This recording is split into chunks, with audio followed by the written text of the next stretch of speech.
If you will be handed a box that contains everything that you have lost in your life, in the past, which one would you like to bring out and live out in the present and why? Kung ikaw ay bibigyan ng isang kahon na naglalaman ng lahat ng bagay na iyong nawala sa nakaraan, ano ang pipiliin mong ilabas sa kahon at muling isabuhay sa kasalukuyan at bakit?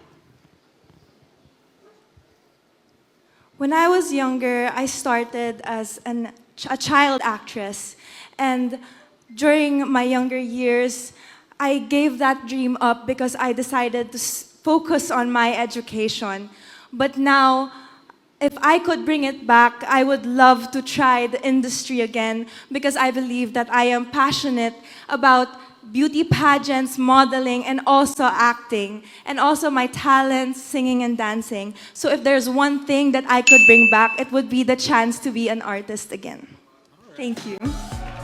Right in the nick of time. Great job. Thank you so much. Cosmic Beauty from Albay. Our Miss Cosmo World Philippines 2024 second runner-up is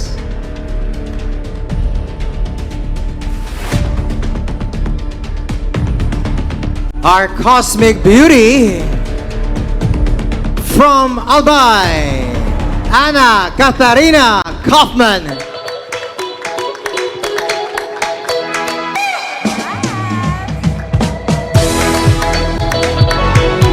Awarding our Miss Cosmo World Philippines 2024 second runner-up is Sir Joey Gilas, and our Miss Cosmo World Philippines 2023, Miss Elda Aznar. And of course, we have our Miss Cosmo World Philippines second runner. Oh yeah, of course, to pass the crown. Oh yeah, this is a moment. Now bearing the crown and the responsibility is Ana Katarina Kaufman, our Miss Cosmo World Philippines 2024 second runner-up.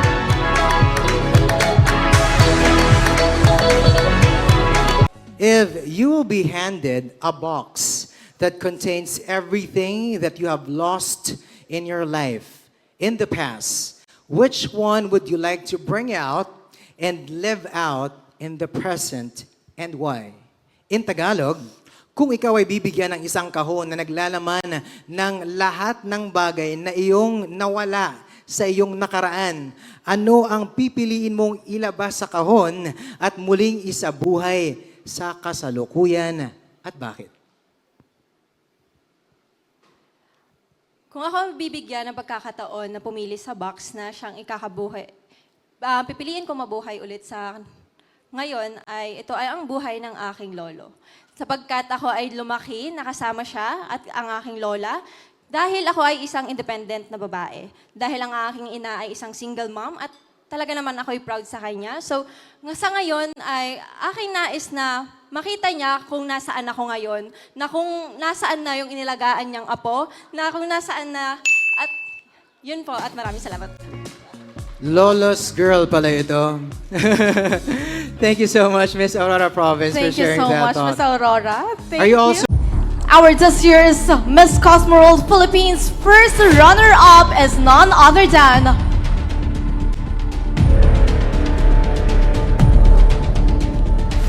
from Aurora Province, Miss Angela Aranya.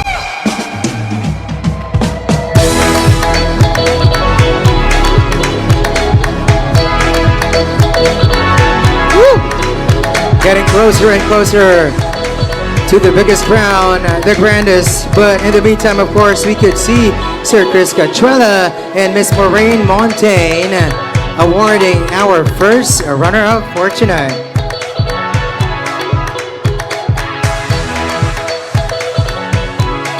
Woo! Amazing feat.